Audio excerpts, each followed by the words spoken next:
Maka Imam Nawawi dalam kitab Lataiful Minan, ini beliau tokoh wali dalam Thariqat Syaziliyah, kata beliau, al-fardu itu dua. Ada fardu secara zahir, ada fardu secara batin. Fardu secara zahir, wudu, sholat, umroh, haji, zakat. Apa fardu secara batin? Itu yang disebut, yang sering kita baca kalau mau tahlilan. Fa'alam annahu la ilaha illallah. Apa kata beliau? Awwalu ma faradallahu alal ibad al-ilmu billah. Nah ini pegang-pegang nih adik-adik santri. Kajian-kajian, beban-beban pelajaran yang diberikan kepada kalian jangan sampai membuat melenceng dari tujuan yang ini. Surat Muhammad ayat 19, fa'lam. Yang pertama kali yang diwajibkan manusia yang Allah jatuh cinta kepada siapapun yang menjalaninya, al-ilmu billah. Ilmu tentang Allah subhanahu wa ta'ala.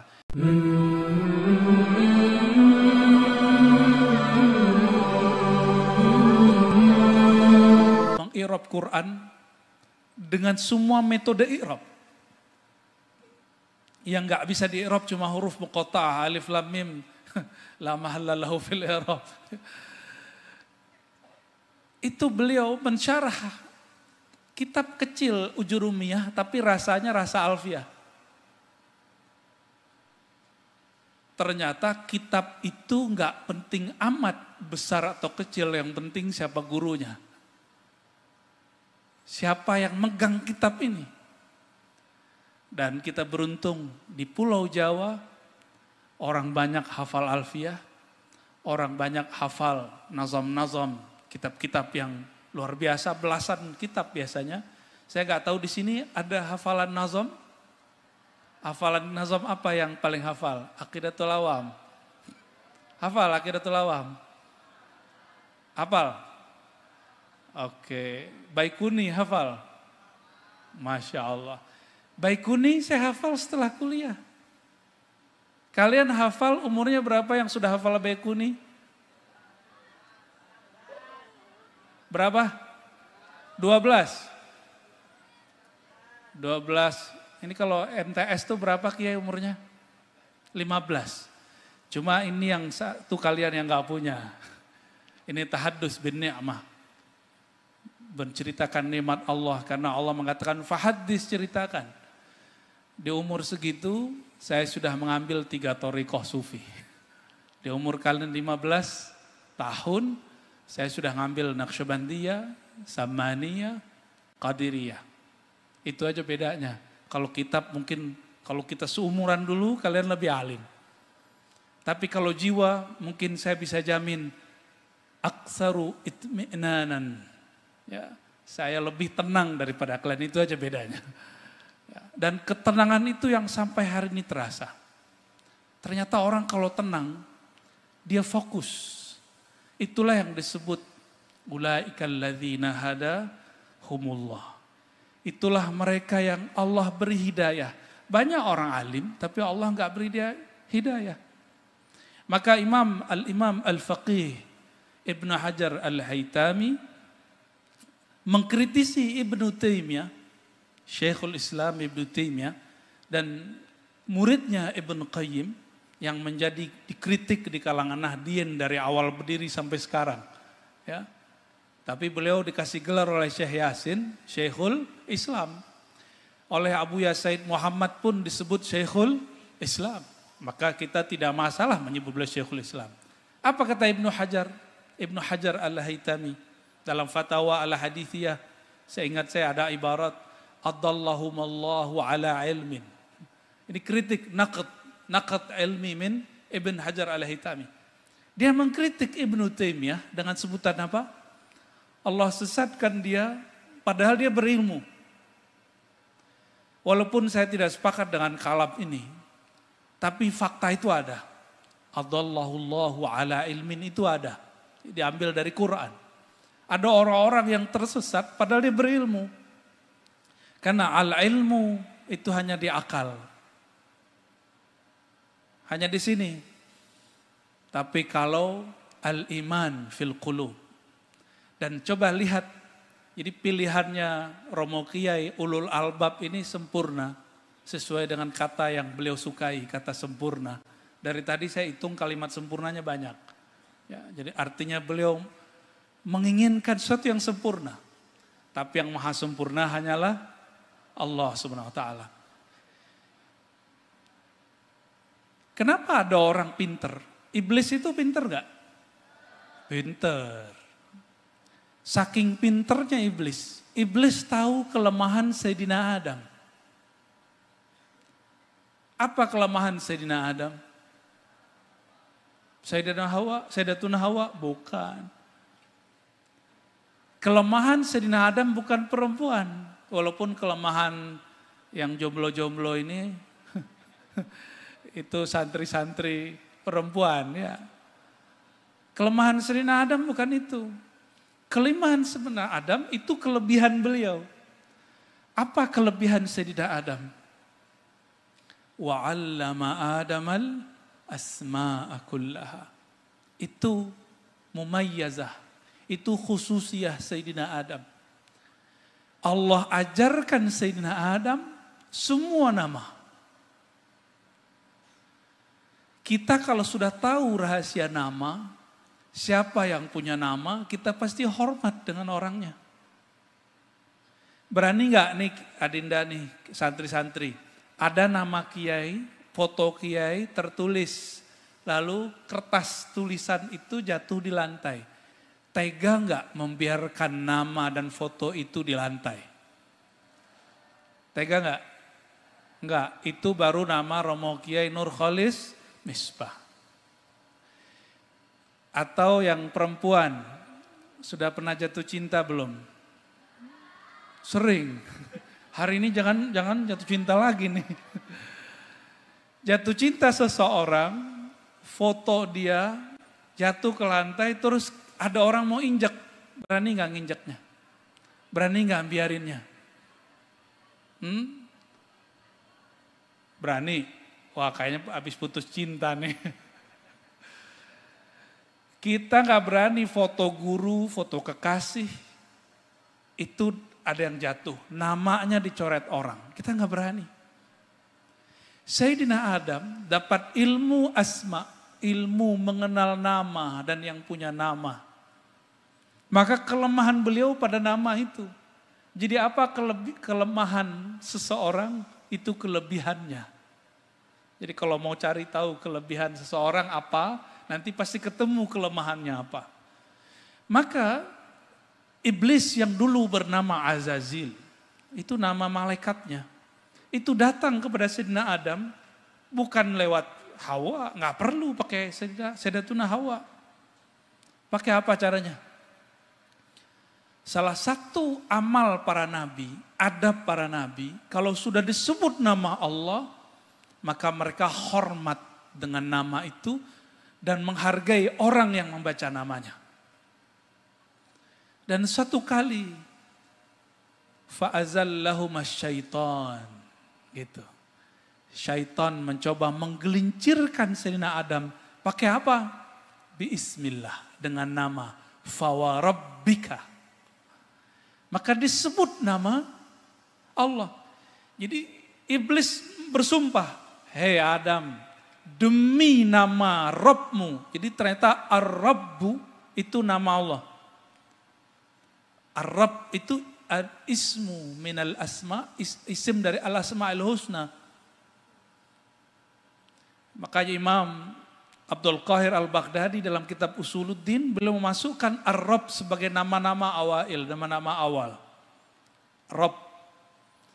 Kalau kita sholat wajib baca Al-Fatihah. Ada nama Allah selain Allah dan Rahman? Alhamdulillahi Rabbil. Kata Rabb, Rabbil Alamin. Rabb itu al-ismul a'zam yang diturunkan dulu kepada Azazil, iblis. Ketika iblis datang kepada Sayyidina Adam, dia pakai nama itu. Dan Sayyidina Adam tahu, waduh ini kelemahan saya ini. Namun karena iblis bawa nama Allah, yang terlihat kalau sudah terbit nama, maka dia hormatin yang punya nama. Oleh karenanya Sayyidina Adam memakan buah larangan. Karena ada nama Allah. Berkah Sayyidina Adam makan karena ada nama Allah, pesantren Al-Amanah Modern ada hari ini. Alhamdulillah. Jadi seandainya Sayyidina Adam dulu tidak menghargai nama Allah itu, tidak ada pendopo Wali Songo. Benar gak? Dan saya tidak duduk di depan ini hari ini. Mungkin bagi orang-orang Israiliyat, ya, kisah ini kisah buruk. Sehingga di lembaran pertama Perjanjian Lama, perempuan itu dilaknat karena dianggap sebagai orang yang menjadi penyebab terusirnya manusia dari surga. Itu Israiliyat. Mau nggak ibu-ibu, Bu Nyai mau nggak disebut sebagai biang kerok terusirnya Sayyidina Adam? Nggak mau ya? Ini istri saya hadir, saya tanya dulu deh. Mau nggak deh disebut gitu deh? Nggak mau kan? Nggak mau, ya. Perempuan memang selalu nggak mau disalahin.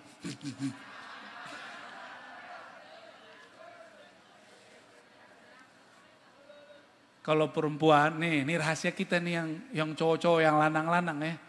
Biar mereka nggak dengar ataupun dengar sama aja ya. Perempuan itu selalu benar. Jadi kalau ada perempuan apa baca aja Shadaqallahul Azim, Shadaqallahul Azim. Kalian kalau begitu pasti maju. Gak usah tekar banyak-banyak, sama perempuan pasti kalah. Ya. Kelar kalian ya. Sayyidina Adam, dalam pikiran orang-orang ahli kitab, itu terhina karena perempuan. Tetapi di dalam ajaran ontologi keislaman, ontologi itu bab hakikat. Bukan bab akidah. Bukan itu. Justru kamalu Adam bihawa. Sempurnanya Sayyidina Adam itu dengan siapa? Sayyidatuna Hawa. Maka coba cari ustadz yang jomblo pasti dikecengin mulu tiap hari. Ada yang jomblo ustadz? Ada yang jomblo? Jombloan apa jomblowati? Oh semangat, berarti lagi promosi itu ya. Wali santri itu ada ustadz yang jomblo. Seneng gak jomblo? Gak seneng. Ya, tiap hari diapain orang? Ditanyain gak? Apalagi kalau umurnya udah lewat. Ya. Sayyidina Adam tidak pernah menyalahkan Sayyidatuna Hawa. Maka jika ada riwayat walaupun sahih yang menyalahkan Sayyidatuna Hawa, pasti itu Israiliyat yang masuk ke dalam Islam. Kenapa? Karena laula Hawa, kalau bukan Sayyidatuna Hawa, itu nggak ada Pak Kiai Romo Nurholis, nggak ada. Nggak ada Mbah Hasyim, nggak ada. Nggak ada Pak Polisi, nggak ada. Pak Lurah, Pak Camat, nggak ada.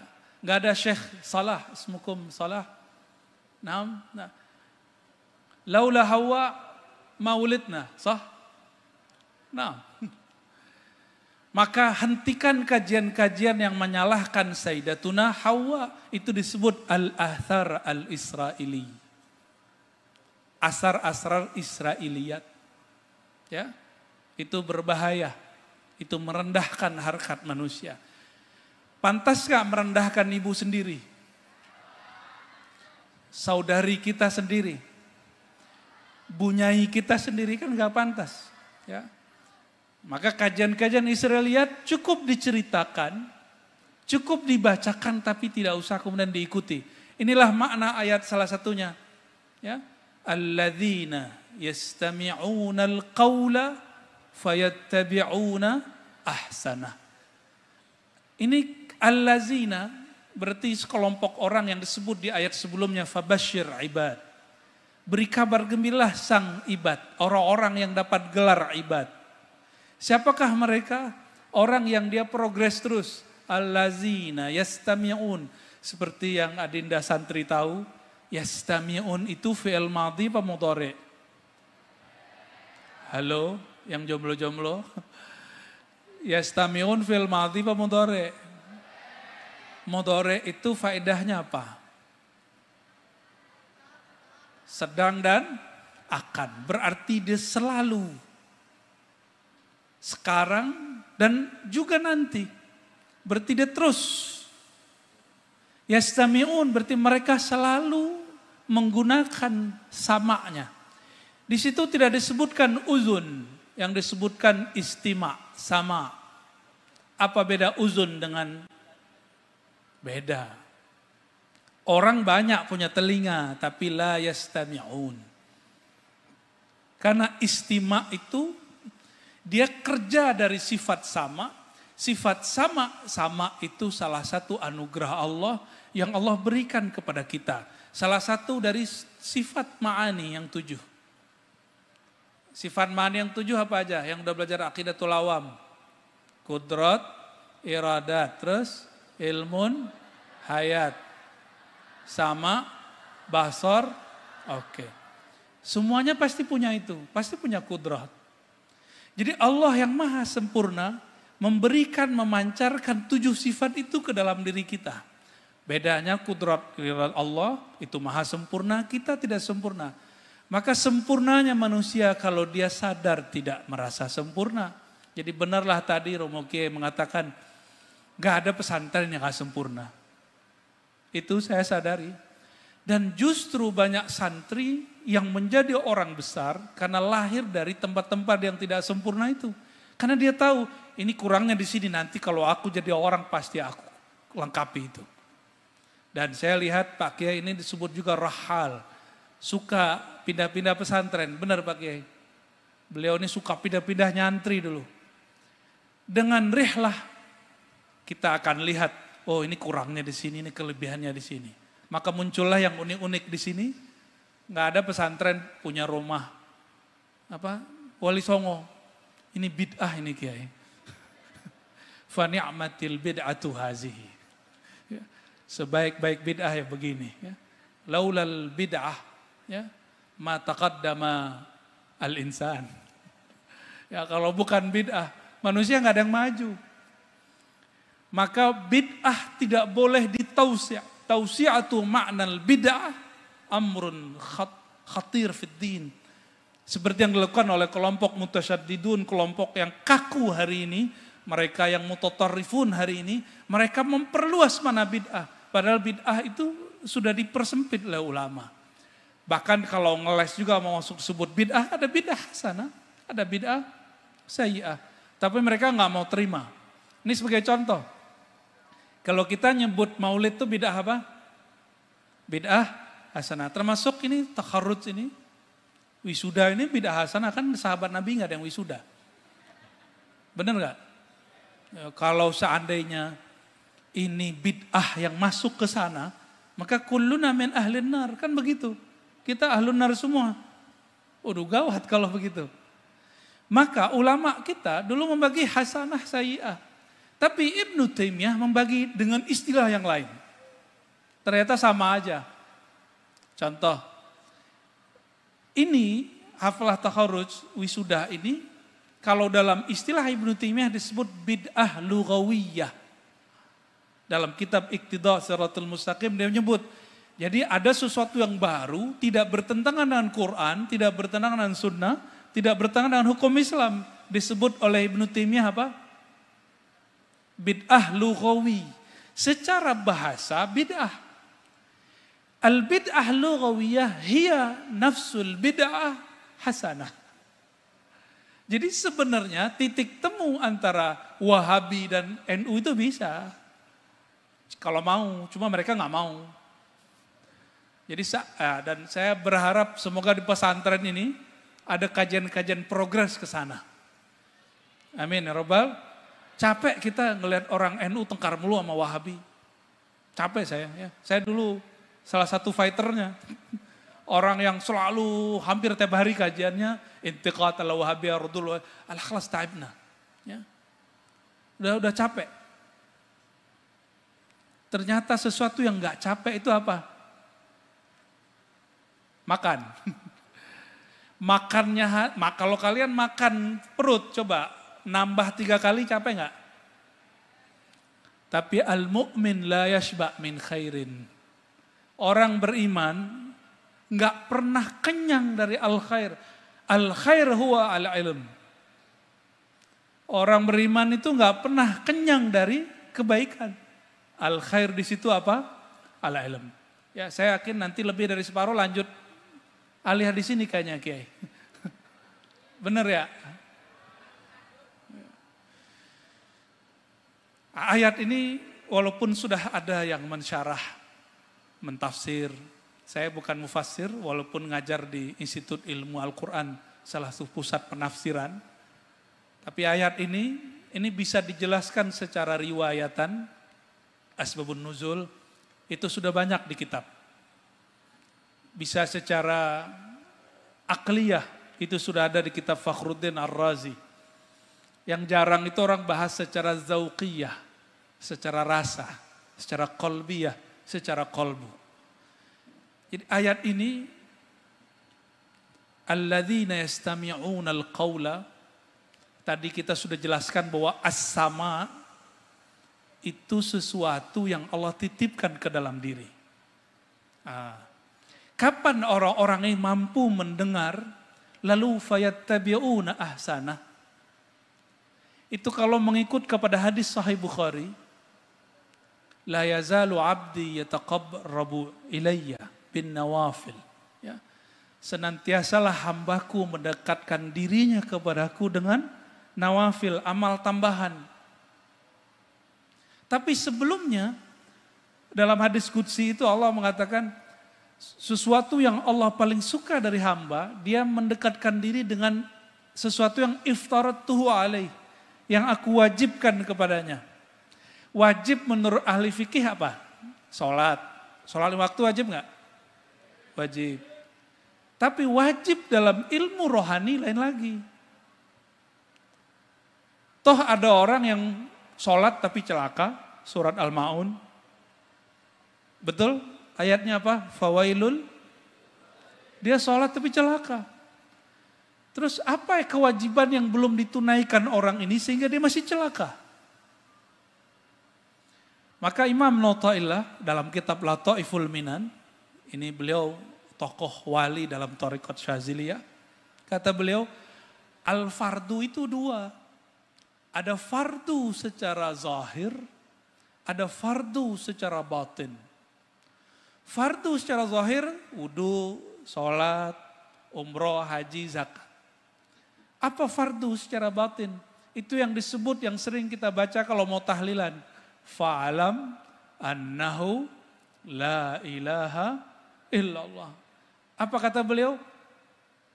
Awwalu ma faradallahu alal ibad al-ilmu billah. Nah ini pegang-pegang nih adik-adik santri. Kajian-kajian, beban-beban pelajaran yang diberikan kepada kalian jangan sampai membuat melenceng dari tujuan yang ini. Surat Muhammad ayat 19, fa'lam. Yang pertama kali yang diwajibkan manusia yang Allah jatuh cinta kepada siapapun yang menjalaninya, al-ilmu billah. Ilmu tentang Allah subhanahu wa ta'ala. Maka orang tua, wali, santri, mohon maaf. Mungkin ada yang berniat masukin anak ke pesantren Romo Kiai Nur Khalis ini supaya anaknya nanti santri tapi bisa bisnis. Santri tapi bisa jadi pejabat. Itu sudah bagus, tapi ada yang lebih bagus. Niat anak masuk pesantren satu saja. Ayyakuna aliman billah. Dia kenal kepada Allah subhanahu wa ta'ala. Sayyidina Adam karena kenal kepada Allah, iblis tidak kenal Allah. Maka iblis mengira dia telah menggelincirkan Sayyidina Adam. Tapi Sayyidina Adam mengira, enggak, ini kesempurnaan yang mesti saya jalani. Maka Sayyidina Adam karena kenal Allah, walaupun oleh manusia disebut itu takdir buruk, tapi bagi Sayyidina Adam takdir buruk itu penilaian manusia. Tapi di sisi Allah tidak ada yang buruk. Di sisi Allah kullu khair. Semuanya baik. Seandainya dulu iblis enggak menggunakan nama Allah, mungkin Nabi Adam masih di surga. Dan tidak akan ada pesantren, nggak akan ada jodoh-jodohan hari ini, nggak akan ada. Nggak akan terjadi. Ya, nggak ketemu orang pakai baju batik, itu nggak ada. Ini uniknya, kiai di Jawa pakai baju batik. Ya. Tahu gitu tadi saya pakai batik kiai. Tapi lumayan, kalau ini ala Padang ini. Ya. Udah bawa batik kita. Ya. Dan saya senang sekali, guru-guru, ustazah pakai baju batik. Dari awal datang sampai sekarang pakai baju batik. Saya masih ingat tahun-tahun 90-an, kalau ada khotib pakai baju batik, itu makmumnya ulang lagi sholat. Ya benar gak? Sebagian. Di kampung saya begitu dulu. Khotibnya gak benar, gak islami. Ternyata islami gak islami itu masalah peradaban. Ya, peradaban yang paling penting itu kenal kepada Allah Subhanahu wa Ta'ala. Dan yang saya unik, tadi saya ngeliat ada topeng-topeng di, ya, wah itu kalau mau Wahabi gawat tuh kiai. Disebut malaikat tidak turun. Dulu kiai kami, Kiai Ali Mustafa Yakub dicandain begitu sama Wahabi. Nggak turun gimana, itu orang banyak patung di rumahnya mati juga kata beliau. Kami bingung, belum connect, masih loading. Ada orang banyak patung di rumahnya mati juga. Baru ngeh, malaikat maut juga tetap gak takut tuh sama patung. Masuk juga ke rumah yang ada patung dan gambar. Sejak kapan malaikat takut sama gambar sama patung? Maka saya senang Pak Kiai ternyata pengikut Imam Ghazali. Imam Ghazali beliau mengatakan dalam banyak kitabnya, la yadkhul, ya, tidak masuk siapa? Al-malaikah baitan fihi surah wa kalb. Kan begitu ya. Rumah yang di dalamnya ada gambar patung atau surah. Ini hadis. Kalau dibaca parsial satu-satu, betul nanti semua gambar, semua patung, semua seni haram. Syukurlah dalam ilmu hadis ada namanya dirayah. Dirayah itu membaca hadis tidak parsial, digabung dulu hadisnya baru ketemu maknanya. Ketemu maknanya dengan thariqah jam'ir riwayat, ternyata di Sunan Imam Tirmizi. Jadi Bukhari, Muslim, Abu Daud, Tirmizi, Nasa'i. Ini lebih pasnya di Nasa'i, As-Sunan An-Nasa'i. Apa kata beliau? Nabi SAW bersabda, ditambahkan di situ, la yadkhul, tidak masuk, ya, malaikat ke dalam rumah, ya. Al-malaikah baitan fihi suratun tu'bad. Ada lafaz surah. Surah di situ bisa gambar, bisa patung, tu'bad, yang disembah. Maka kalau ada lihat Pak Kiai naro topeng-topeng, mungkin kepala banteng apa, disembah nggak Pak Kiai? Masa Kiai nyembah patung kan nggak mungkin. Aqidatul Awam aja beres, nggak mungkin. Jadi kekhawatiran orang-orang yang baca hadis ini karena mereka membaca hadis tidak syumuliyah, tidak komprehensif. Inilah yang membuat ustadz sama ustadz tengkar, kiai sama kiai saling hujat. Sekarang lagi ramai masalah habaib sama asyraf. Itu juga masalah yang sama, karena membaca tidak utuh. Oknum-oknum ini kemudian bertengkar. Sudah ada yang pakai pedang-pedang segala di video. Kan gak pantas begitu. Kalau benar mereka zuriat Nabi SAW ngapain begitu, berebut-rebut nasab. Ya, kita doakan mereka cepat-cepat islah. Ya, innamal mu'minuna ikhwah, orang beriman itu bersaudara, apalagi zuriat Abul Mukminin, Ummul Mukminin, keturunannya, bapaknya orang beriman, Sayyidina Muhammad SAW. Ya. Ayat ini, yastami'unal qawla, kalau mendengarnya cuma dengan ini, belum mendengar dengan yang disebutkan di hadis qudsi. Apa itu? Mendengarnya orang yang sudah dicintai Allah. Jadi ada satu bab di sini, yastami'una al-qawla, itu dengan cara bil mahabbah. Kenapa? Di hadis itu dikatakan, la yazalu abdi yataqarrabu ilayya bin nawafil hatta uhibbahu. Ya. Fa iza ahbabtuhu kuntu sam'ahu alladhi yasma'u bi. Ini kalimat mahabbah. Al-mahabbatu miftahul walayah. Cinta itu kunci orang jadi wali. Maka jadi wali gak mesti yang juara hari ini. Imam Sya'rani menyebutkan ada pemaksiat, bertahun-tahun maksiat, ketemu seorang syekh waliullah diajar dan kemudian dia cinta kepada Rasul, keluar dari bimbingan beliau gak nyampe sebulan, asbaha waliyan. Bisa jadi wali. Karena wali itu cukup cinta. Tapi jadi orang alim, al-ilmu bita'allum. Ilmu mesti berguru. Kalau jadi wali enggak. Jadi wali cukup cinta. Beda enggak? Pesantren itu mendidik murid menjadi orang yang muta'allimin, mu'allimin. Maka Adinda ini kalau cerita tentang wali, jangan kebablasan. Wali-wali itu kadang-kadang gak perlu ngaji. Kenapa? Dia ngaji di dimensi yang lain. Dia ngaji di alam lain. Tapi kalau al-ilmu, kata Imam Al-Bukhari dalam Sahih Bukhari, al-ilmu bita'allum. Menukil dari hadis Nabi SAW. Ilmu mesti bita'allum. Tapi kalau al-walayah itu dengan bil mahabbah. Tapi mahabbah pun mesti dengan satu bab, bil ma'rifah. Mesti mengenal. Mesti mengenal, ya. Ketika orang sudah cinta, yastami'unal qaul, mereka mendengar dengan penuh cinta, baru dia tahu fayattabi'una ahsana. Maka dia mengikuti mana yang mereka mengikuti mana yang terbaik. Ahsan boleh juga disebut ajmal, boleh juga disebut akmal, ya. Yang terbaik. Terbaik itu menurut siapa? Menurut kita apa menurut Allah? Inilah bedanya.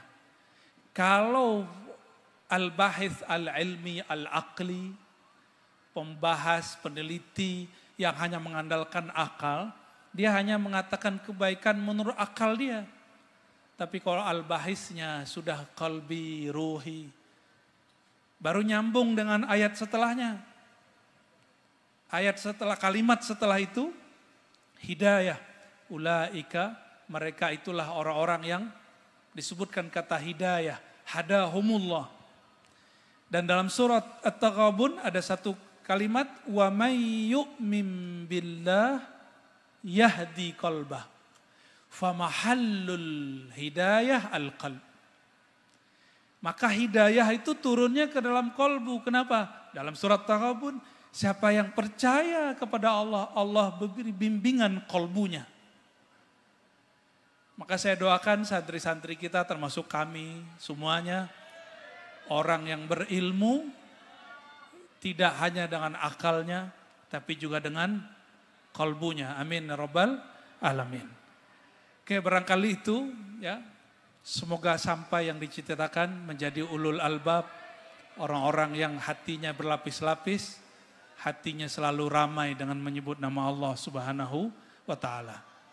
Allahumma ja'alna min ibadikal muwahhidin. Ya Allah, jadikan kami hamba Engkau yang ahli tauhid. Allahumma ja'alna min ibadika ya Rabbana az-zahidin. Ya Allah, berikan kami satu sifat dalam kalbu kami, yaitu tidak cinta kepada dunia. Allahumma ja'alna min ulil albab. Ya Allah, berikan kami anugerah pangkat ulul albab, sehingga kami memandang, memikirkan sesuatu hanya dengan kalbu, dengan bimbingan Engkau, wahai yang membolak-balik kalbu. Walhamdulillah rabbil alamin. Subhanallah.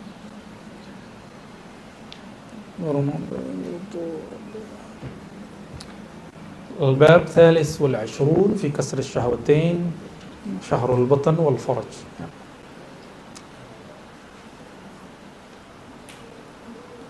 Bab mengenai, kalau terjemahannya, fi kasr syahwatain, itu biar keren Bu ya. Ya, manajemen syahwat. Jadi syahwat itu gak boleh dihancurkan, dia hanya bisa di-manage. Syahwat batan, syahwat perut, dan syahwat bawah perut, faraj. Ya. i'lamu anna man sya'a jami'il afat bi syahwatil batan. Semua masalah yang muncul di dunia bermula dari syahwat perut. Dari perutlah tatasya'ab syahwatul farad. Orang kalau nutrisinya cukup, syahwatnya kuat. Syahwat seksualnya kuat, syahwatul faraj.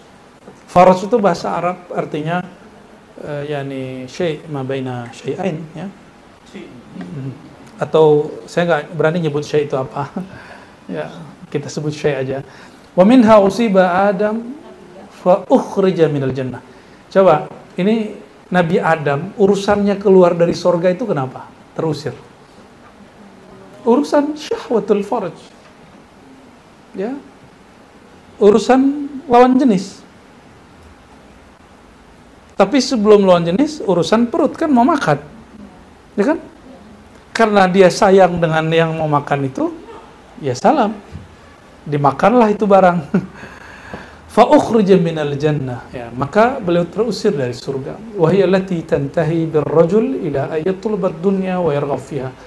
Begitulah terjadi pada laki-laki yang menuntut mencari dunia wa yarghab fiha, dan mencintainya. Bentar ya, kita seduh dulu kopinya.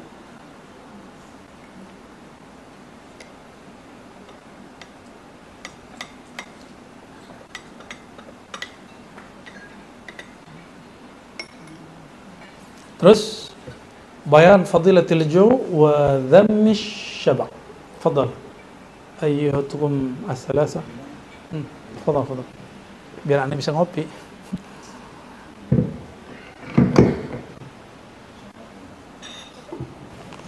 Bismillahirrahmanirrahim. Bismillahirrahmanirrahim. Al-Muttasil dan Imam Al-Ghazali qala bayanu fadilatil ju'i wa dhammish syaba'. Qala Rasulullah sallallahu alaihi wasallam jahidu anfusakum bil ju'i wal 'atshi fa innal ajra fi dhalika ka ajri al mujahidi fi sabilillah wa annahu laysa min 'amalin ahabba ila Allah min ju'in wa 'atshin. Qala Ibnu Abbas qala Nabi sallallahu alaihi wasallam la yadkhulu malakutas samai man mala'a batnuhu. وروى أبو سعيد الخدري أنه صلى الله عليه وسلم قال البسوا واشربوا وكلوا في أنصاف البطون فإنه جزء من النبوة. وقال الحسن قال النبي صلى الله عليه وسلم أفضلكم عند الله منزلة أطولكم جوعا وتفكرا وأبغضكم إلى الله تعالى كل نؤوم أكول شروبي. وقال صلى الله عليه وسلم إن الله تعالى يباهي الملائكة بمن قل طعمه في الدنيا يقول انظروا إلى عبدي ابتليته بالطعام والشراب في الدنيا فتركهما اشهدوا يا ملائكتي ما من أكلة yad'uha illa abdaltuhu darajatin fil jannah. Ya, cukup. Keutamaan latihan berlapar-lapar, wa dhammish syaba', dan keburukan dari selalu kenyang. Saya nggak sebut kenyang. Oke? Selama suluk makannya sampai kenyang, Pak? Serius? Gimana Pak Parjo? Sampai kenyang ya? Wah, berarti harus ada suluk lapar. Jadi pilar suluk itu salah satunya berlapar-lapar. Bukan kelaparan loh ya. Berlapar-lapar itu beda dengan kelaparan. Khair. Nabiullah sallallahu alaihi wasallam qala jahidu anfusakum bil ju' wal 'atash. Hadis ini tidak sampai derajat sahih, tapi maknanya sahih. Mujahadahlah kamu dengan lapar dan haus. Kenapa Imam Ghazali nukil hadis ini? Karena beliau tahu ini bukan bab halal dan haram. Ini bukan bab halal dan di sebagian ulama mazhab fiqih bahkan beberapa hadis dhaif masih dipakai. Contohnya perempuan dilarang yang sedang haid, al-maqsu bil masjid, itu hadisnya dhaif Abu Daud. Tapi dipakai. Apalagi urusan begini. Jadi orang yang mengkritisi Ihya, kitab Ihya ada hadis dhaifnya, dia nggak paham ilmu hadis sebenarnya. Karena Ihya tidak berbicara halal haram. Dia lebih banyak bicara tentang targhib wa tarhib, ya, motivasi. Fa innal ajra fi dzalika ka ajril mujahid fi sabilillah, ya. Orang yang mujahadah perut, maksudnya berpuasa, diberikan reward seperti mujahid fi sabilillah. Karena hadisnya tidak sahih banget, kita tinggal dulu ya. Ada riwayat kedua, juga ini dhaif tapi tidak terlalu. La yadkhul malakut as-sama' man mala'a batnuh. Tidak akan tembus kepada alam malakut orang yang perutnya lapar. Kenapa? Baru saja merem, dia ngorok. Baru saja merem, pejam mata, dia langsung tidur. Gimana mau zikir orang mulai tidur? Zikir dulu, tertidur dalam zikir boleh. Jangan memulai zikir dengan tidur. Beda toh? Beda. Jadi kenapa selama ini terhijab, nggak bisa merasakan ketemu rohani Rasulullah, tidak bisa merasakan datangnya malaikat? Kok nggak bisa ketemu arwah para aulia-aulia? Ya karena perutnya belum mau dilapar-laparkan. Makanya saya heran kok kiai lo, ulama lo, Gus Habib, suluk itu makannya gimana? Ya nggak makan daging, Beb. Ya nggak makan daging. Berarti entis nafsu sama daging, saudara. Ya, itu kiai ngomong begitu, Habib ngomong begitu, kan aneh, gimana orang awam, gimana muridnya. Maka saya mempertanyakan orang yang ngaku Ahlus Sunnah lalu mengatakan saya Ahlus Sunnah, saya Ghazalian. Gimana Ghazaliannya? Ya. Ghazali begini dia, ya, 10 tahun dia begitu. Abu Sa'id Al-Khudri mengatakan Nabi SAW bersabda, pakailah, makanlah, minumlah, ya, fi ansofil butun, setengah. Kalau berpakaian juga berlebihan, ya, makan minum juga setengah perut. Ini versi Abu Sa'id. Kalau di hadis Tabarani itu sepertiga, udara sepertiga, air sepertiga, makanan sepertiga. Coba rasakan kalau makan itu sampai kenyang, berarti full lambungnya, itu kita nggak nyaman, duduk nggak bisa lama, ya, nggak bisa fokus. Tapi anehnya kalau nonton TikTok fokus. Kenapa? Karena TikTok selalu ganti-ganti terus dia. Kalau zikir kan nggak ganti-ganti, namanya itu Allah diulang-ulang terus. Makanya antum nggak betah dengan TikTok kolbu. Tapi kalau orang sudah diberikan nur, dia lebih dari TikTok.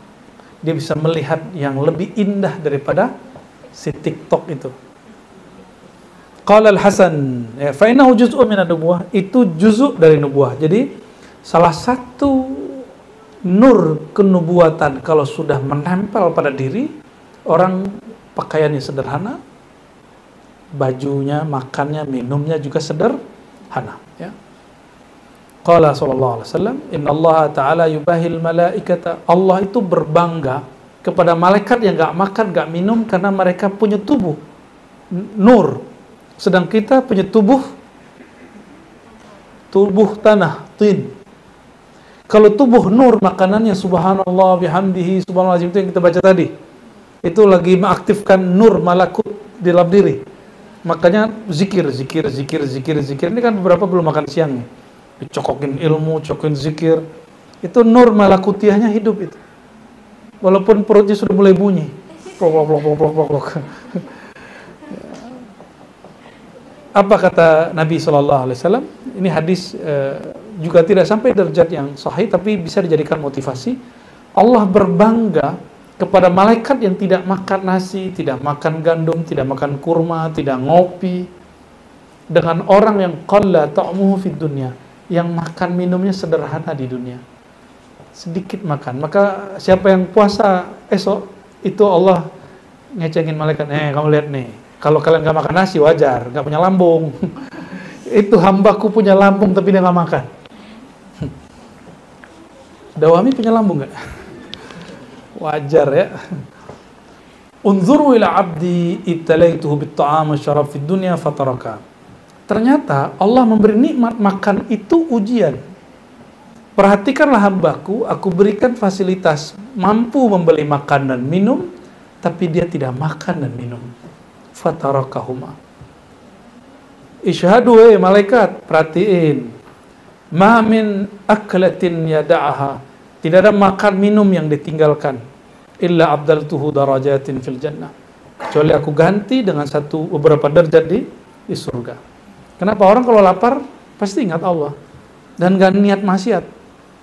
Coba kalau Pak Sulaiman lagi puasa nih, terus pas nyetir atau motoran ada yang bening lewat depan, matanya ngeliat gak? Gak berani, aneh puasa. Qala Abu Sulaiman ad-Darani, "La'an atruka min ibadati luqmatan ahabbu ilayya min qiyami lailatin ila subuh." Aku meninggalkan ibadah luqmatan karena satu suapan lebih aku cintai daripada bangun sepenuh malam. Waqad bayanna annahu yujlibur riqqata wal inkisar wa yarfa'u syarah wal batr, ya. Wa min fawaidi an la yansa al bala'u ahlahu wal 'adzab wa qasra sa'ir asyahawat wa bihi yastawli ala an-nafsi wa syaitan fayaqrahuma wa bihi yadumu as-sahr wa yandafi' an-nawm. Lihadha kana yaqulu ba'd syuyukh ala ra's as-safara ma'ashara al-muridin la ta'kulu katsiran fatashrabu fatarqudu katsiran fatatasahharu katsiran. Jadi berdasarkan kalam Abu Sulaiman ad-Darani itu dan kalam-kalam sebelumnya, bahwasannya berlapar itu yajlibur riqah wal inkisar, melembutkan hati. Bayangkan kalau tirakat laparnya 40 hari, makan tapi seadanya. Itu orang kolbunya akan lembut, gampang bentuknya. Gampang bentuk orang yang kolbunya dan lambungnya kosong, ya, kolbunya kosong dari pikiran dunia, lambungnya tidak terlalu banyak diisi dengan makanan dunia. Dan faedahnya alla yansal bala, orang kalau dia hidup senang tapi mengurangi makan dengan cara puasa atau makan sederhana, dia akan selalu ingat bahwa dia pernah dapat musibah miskin, musibah susah makan, ya. Ya ingatlah masa-masa jadi mahasiswa kalau mau makan tuh mikir beda 500.000 tuh diperhatiin bener. 500 sama 1.000. Bener nggak? Saya kalau kuliah dulu makannya langganan di satu mat'am. Nah, kita cari yang murah dikit, murah 50.000 aja kita kejar. Jadi tiap kali mau berangkat atau pulang kampus makan di situ sampai bosen aja masih makan. Kenapa? Aku butuh makan. Tapi ketika riyadhah udah nggak langganan lagi di situ, terbebas dari penghambaan perut, itu nikmatnya bukan main. Nikmatnya bukan main. Sayang orang banyak terjebak di urusan perut nih. Hatta kiai, itu yang saya sebut tadi, ya. Wa kasr sair syahwat, dan cara untuk manage semua syahwat itu mesti dengan berlapar, ya. Orang lapar udah gak kepikiran kawin, ya, apalagi selingkuh, apalagi mata jelalatan, enggak, orang lapar, tenaga nggak ada, apa yang mau dipikirin? Mikirin perut. Ya, bisa makan sehari aja udah senang, Pak, katanya gitu kan. Maka Allah benci sekali dengan orang yang sudahlah miskin lalu kemudian berbuat maksiat. Nauzubillah min dzalik. Kalau orang kaya maksiat, wajar dia punya fasilitas. Tapi Allah akan lebih takjub lagi orang mampu maksiat dan ditinggalkan maksiatnya. Dan Allah lebih sayang lagi, ini tidak maksiat, ini boleh di fasilitas lalu dia tidak ambil. Ya, itu lebih a'jab ila rabbih wa ahabbu ilaih. Wabihi, ya, istawli ala nafsi wa syaitan. Orang kalau berlapar perutnya, ini perhatikan, dia akan mampu menguasai jiwanya dan syaitan. Karena syaitan ngalirnya di mana? Darah. Kalau orang mengurangi makan, maka pembuluh darahnya tidak sekuat kalau dia makan. Itu rahasia puasa, sirru shaum, ya. Dan saya nggak percaya tuh ada pencabutan setan tuh, saya nggak percaya. Karena setan memang tinggal di darah. Tariknya setan keluar. Saha aing apa? Begitu gitu kan. Saha aduh. Kok bisa percaya gitu orang zaman modern sama yang begitu percaya dan dia muslim? Waihak. Loh, dan itu penghinaan tuh, kok setannya Sunda semua. Harusnya orang Sunda demo tuh ya. Wabihi yadu musahar, itu kata Buya Aldomi ya. Wabihi yadu musahar, orang kalau berlapar. Nih ada orang nanya, kok saya gampang ngantuk ya? Jawabannya apa? Kamu makan terlalu kenyang. Wabihi yadu musahar, orang kalau dia mampu manage perutnya, dia akan kuat begadang. Kuat begadang, pasti itu, dijamin. Wa yandafi an-naum, ngantuknya hilang. Walihadza kana yaqulu ba'du syuyukh. Maka dulu para masyayikh di awal perjalanan rohani berkalam, ma'asyiral muridin, wahai para murid. Ini kalam masyayikh kepada Imam Ghazali. Wahai para murid, la ta'kulu katsiran, jangan makan minum banyak. Karena kalau kamu makan minum banyak, kalau orang makan minum terjadi pembakaran nggak? Kalau pembakaran badannya panas, pengennya ngapain? Rebahan, kipasan. Kalau sudah rebahan, huruf Z. Fatatahassaru. Kalau kamu banyak tidur, orang tidur itu nggak jadi apa-apa. Mau dia pejabat nggak jadi apa, dia ulama nggak jadi apa, apalagi lagi kuliah nggak jadi apa-apa itu kalau banyak tidur. Ya, kalau lagi orang kantor tidur, tunggu aja dipecat ya. Wabil ju tatayassar al muwazabah alal ibadah. Maka orang lapar itu mudah sekali dilatih untuk taat. Faman syabi'a kasula 'anit ta'at. Orang yang suka kenyang itu pemalas untuk taat. Wa kasratul akli tastad'i kasratal isti'dad min at-talab wa at-tabakh. Kalau orang banyak makan, banyak lauk, perlu banyak bahan enggak? Ya, itu. Udah dibahas di sini. Jadi urusan dapur itu bagi Ghazali itu masalah. Orang banyak makan, kasratul akal tastad'i akan menyebabkan kasratul isti'dad. Persiapannya akan dituntut banyak, minat talab wa tabakh, ya, untuk menuntut masak dan juga bahan-bahannya. Wa ghasal lihat, perlu nyuci tangan, wal halal, mesti juga halal, wa taraddud ila baitil ma' lil istifragh. Kalau sudah makan, orang yang hebat itu dia simpan semua makanan di perutnya atau sisanya dibuang? Hah? Dibuang. Kan eman mubazir. Ya harus dibuang, kalau nggak jadi penyakit. Coba hitung, mohon maaf, orang yang sudah di atas umur 30 atau 40 biasanya buang airnya agak lama, air besarnya, karena perutnya sudah banyak masalah. Makan pedas sedikit, sakit lama, sakit mulus gitu. Dan jadi dia bisa jadi masuk ke toilet, masuk kamar mandi 3 kali sehari. Ngaku aja yang sudah sepuh mah. Masih muda begitu nggak? Lah sama aja. Buya Aldo begitu nggak? 5 kali. Berarti udah tua kita tuh. Begitu kan, ini sudah lama dipakai. Ini sudah lama dipakai. Perut ini dia punya batas. Sayang sama lambung nggak? Nggak usah gitu. Sayang sama diri nggak? Bener, sayang sama diri. Mau nyakitin diri nggak? Orang yang nyubit-nyubitin dirinya sendiri gila nggak? Mukul-mukul kepala sendiri gila nggak? Maka orang yang makan terlalu banyak, dia menyakiti lambungnya, dan itu orang majnun. Fil haqiqah.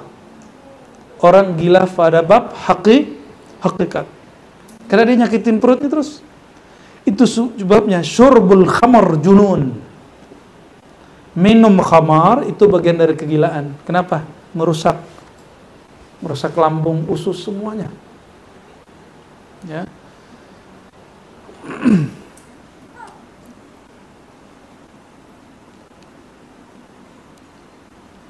حكى السري السقطي عن بعض الشيوخ أنه كان يستفي سويقا فقيل له في ذلك فقال إني حسبت ما بين المضغ من المضغ إلى الاستفاف 70 تسبيحة فما مضغت الخبز منذ 40 سنة وأعلم أن من تيقن أن كل نفس جوهر لا قيمة له كل نفس جوهر لا قيمة له فلا يتحاصر على تضييعه. Jadi Imam Sari Sakti itu kalau makan, orang dulu makan itu pakai roti atau sejenis itulah, dan dia nggak mempekerjakan orang, dia masak sendiri. Antara masak dan sampai jadinya atau antara ngunyah dengan sampai selesai itu habis kira-kira kalau makan ini yang mau nikah nih, pas makan berapa menit? 30 menit. Really? Wallahi. Nyiapinnya, makannya, nyam-nyamnya 10 menit. Cepat bener. Hancur juga tuh lambung tar. Kata Imam Sari, guruku berkalam, dari ngunyah pertama sampai terakhir saya bisa tasbih 70 kali.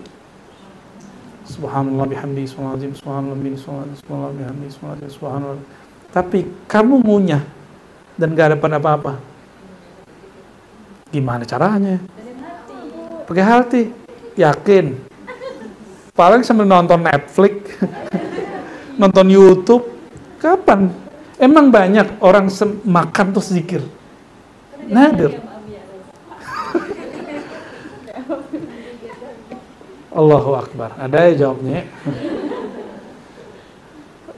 Maka karena adatan kebiasaannya kalau lagi makan pasti lupa, benar nggak? Kurangi makannya. Ya. Kecuali, nah ini kecuali nih. Sabata fi qalbika ismu. Nama Allah sudah bertahta di kolbu. Ya, if'al ma syi'ta. Sudah, makan sesukamu. Tapi nanti kolbunya akan bilang stop itu pasti. Ya. Wa min fawaidil lalu beliau mengatakan orang yang mengira satu nafas tidak bernilai, fala yatahasar ala tadi, maka dia juga tidak akan menyesal menyia-nyiakannya. Satu nafas manfaat nggak? Satu nafas itu saya udah nyaksiin loh, orang husnul khotimah di satu nafas loh. Husnul khotimah, meninggal husnul khotimah itu intinya di satu nafas. Ra'aitu ya walidi. Saya udah ngelihat orang tua saya meninggal, itu asbab satu nafas. Satu nafas, dia zikir khafi, Allah angkat dia langsung. Padahal dia tadi naza. Orang naza, tahu naza? Sakaratul maut, itu sedih sekali kita lihat.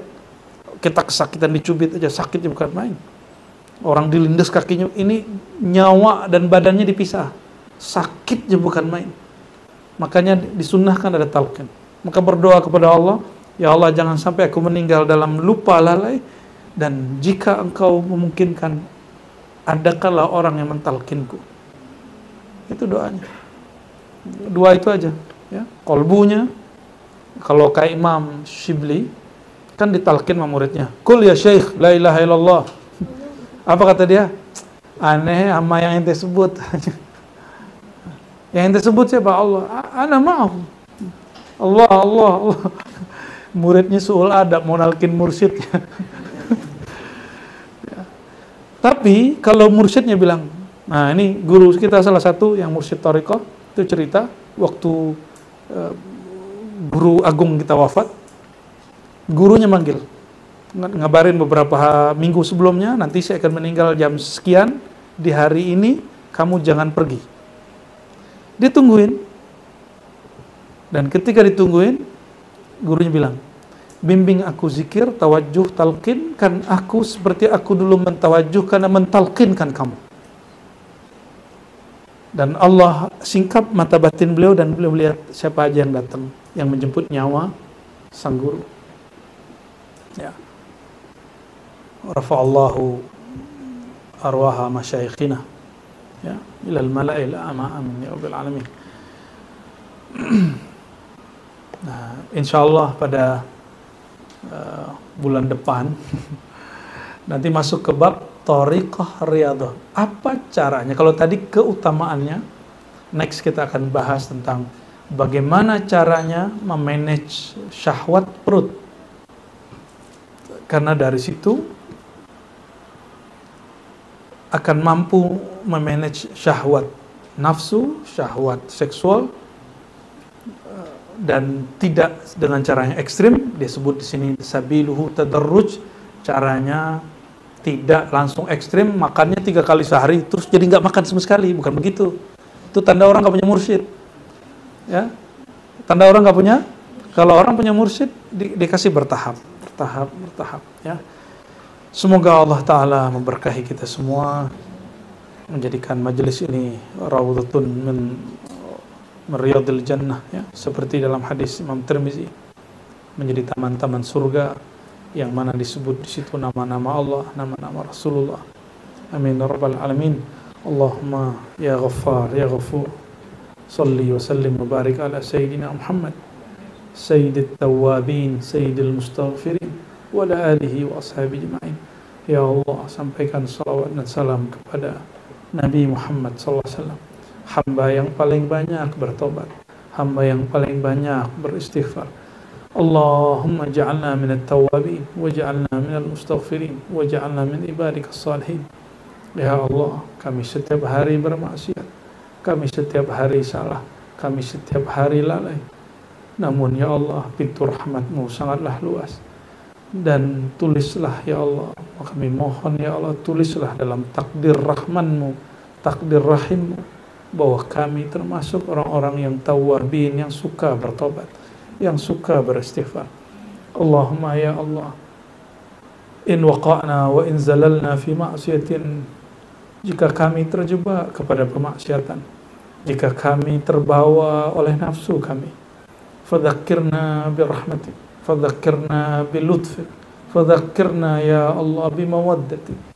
Ya Allah, jika kami terjebak bermaksiat kepada Engkau, maka tariklah kami dengan kelembutan rahmat-Mu ya Allah, dengan kelembutan kasih sayang-Mu ya Allah, dan ampunkan dosa-dosa kami ya Allah, dan bantu kami menghentikan semua kemaksiatan kami ya Allah. Allahumma ashghil qulubana bika, ya Allah, jadikan kalbu kami sibuk hanya dengan Engkau, meskipun pikiran dan tangan kami sibuk dengan makhluk-makhluk Engkau. Allahumma ya Allah, nawwir qulubana binurika wa binuri habibika sallallahu alaihi wasallam. Ya Allah, hati kami gelap ya Allah, gelap karena cinta dunia, karena cinta kepada diri sendiri. Maka terangi kalbu kami dengan nur Engkau ya Allah, nurullah, nur Muhammad sallallahu alaihi wasallam, sehingga mata batin kami Engkau izinkan memandang jauh nun sampai ke akhirat sana, sehingga bahkan kami memandang langsung kepada Engkau ya Allah, dengan izin-Mu ya Allah. Allahumma ya Allah, inna nas'aluka ma'rifatak haqqa ma'rifatik. Ya Allah, kami memohon, izinkan kami mengenal Engkau dengan ma'rifat yang sebenar-benarnya, bukan dengan ma'rifat yang kami dakwahkan, bukan dengan rasa yang kami buat-buat, tapi dengan kemakrifatan, keilmuan yang hakiki dari hadirat-Mu. Allahumma zujna ila biharil ahadiyah wal wahidiyah wal rahmaniyah. Ya Allah, dengan kemuliaan Nabi Muhammad SAW, dengan sir para awliya, para aqta, para abdal, wa sayyidina al-mahdi khalifatillah, izinkan kami yang hina ini Engkau bersihkan, lalu Engkau ceburkan, Engkau masukkan ke lautan ma'rifatmu ya Allah, lautan ahadiyahmu ya Allah, samudra wahidiyahmu ya Allah, samudra rahman rahimmu ya Allah, sehingga kami menjadi orang yang bertauhid kepada Engkau ya Allah, dan sayang kepada hamba-hamba Engkau ya Allah. Allahumma akhiran ya Rabbana, nas'aluka an